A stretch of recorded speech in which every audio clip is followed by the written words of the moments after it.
is Eye on the Middle East, with the stories from the region you likely didn't see in the news.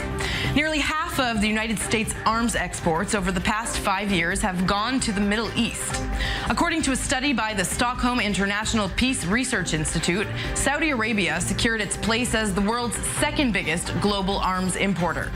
The Middle East, engulfed in conflict for the past 5 years, accounted for 32% of global imports of weapons. Saudi Arabia, Egypt, and the UAE were the main recipient countries. Syria, 7 years into its bloody civil war, only accounted for 1% of arms imports to the region.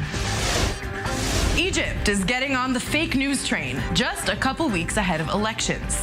The country's judiciary announced this week that it has set up a hotline to gather complaints of false news reports in traditional or online media that could, quote, pose a threat to national security.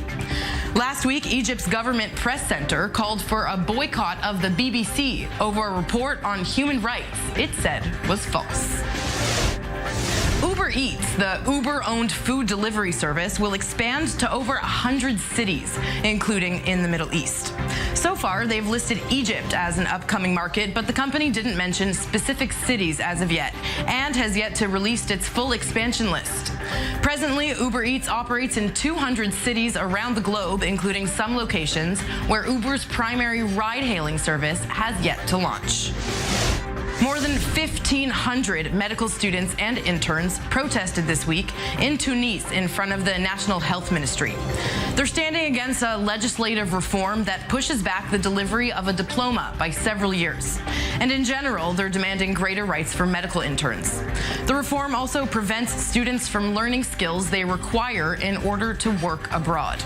Protesters held signs that read, "Patients are in danger." And that's it. There's a lot going on in the Middle East, but don't worry, we'll keep an eye on it for you. See you next time.